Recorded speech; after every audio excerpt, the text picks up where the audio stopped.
So isn't this why we all garden? To be able to sit on the bench and enjoy the moments, enjoy the peacefulness, the clarity, and just really take it all in. And this garden does exactly that to me. Created and designed by Carly Blankenvoort, really has encapsulated all of that of a garden. From the changes in textures underfoot, the gravel, the vertical gardens, the air plants, the water, it's got a little bit of everything. I spoke about the different textures, and surprisingly enough, all the different textures that have been used in this garden actually still come together. And I guess it's because they all are held together and leading you off in a different direction. So it really isn't a mangled mess.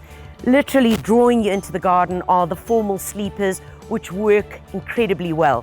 To my left, slate, that's been put down in a haphazard fashion, almost like crazy paving. And then on that side, the boulders that have been used with the flattened side as flat as it gets. And the interesting thing when you're using rocks or boulders as a footpath is that they really slow you down. You are forced to go slowly over it, else you're going to fall over into the garden.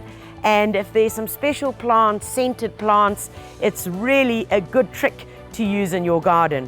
And probably what holds it all together is what I'm standing on here. The gravel underfoot is the same gravel that's been used throughout. It's an inexpensive gravel, it does the job, and it's really gentle on the eye as well because of the grey colour. Really beautifully done.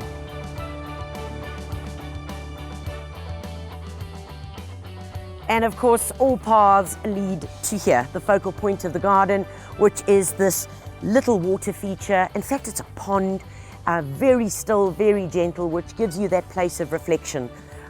Not too deep, so it's pretty safe for kids. And what impresses me the most is the beautiful plants that are in it.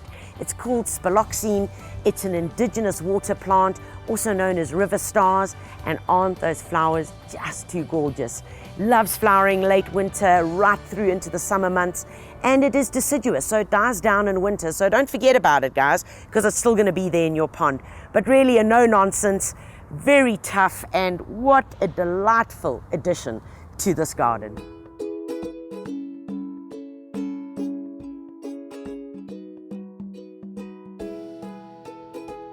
We can't deny that this garden has the most spectacular vertical wall. I mean, look at that, spanning about 5 meters, 1.5 meters high.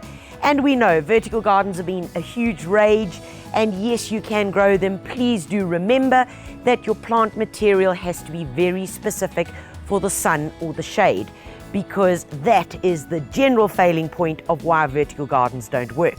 However, what did catch my eye is that gorgeous plant up there.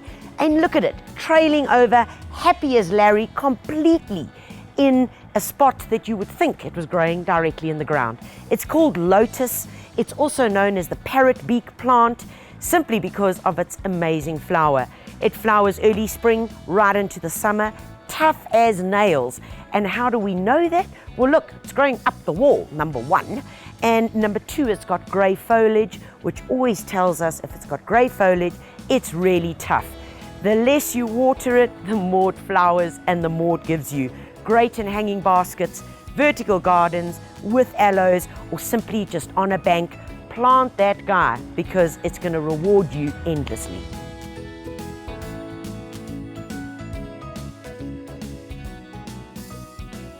So there are very few plants that could probably stand up to the virtues of this guy. It's a salvia, it's called Salvia Wendy's Wish. And let me tell you, it is one of the most unbelievable plants. Every garden should have one of these.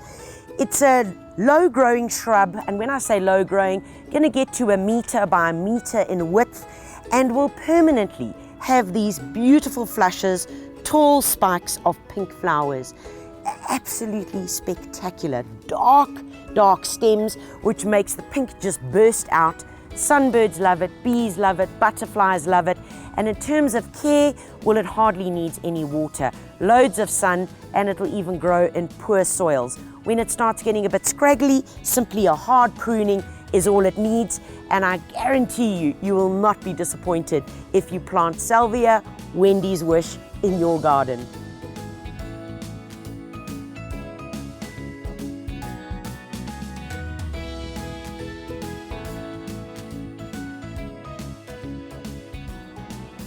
What a great use of space, and especially that they used air plants. I mean, what a clever way to put it up. Literally bits of timber, different sizes, shapes, and attach the air plants to them. Old man's beard, you can see why it's called old man's beard, literally attached with a piece of twine and some hooks up here, can grow anywhere. Even a curtain that's been used out of it. Create these in your garden in spaces which might be dead, but could come alive. Remember, air plants, all they need is a gentle spritzing once or twice a week and enough airflow for them to be able to grow. But what a cool idea that any of you could replicate in your garden.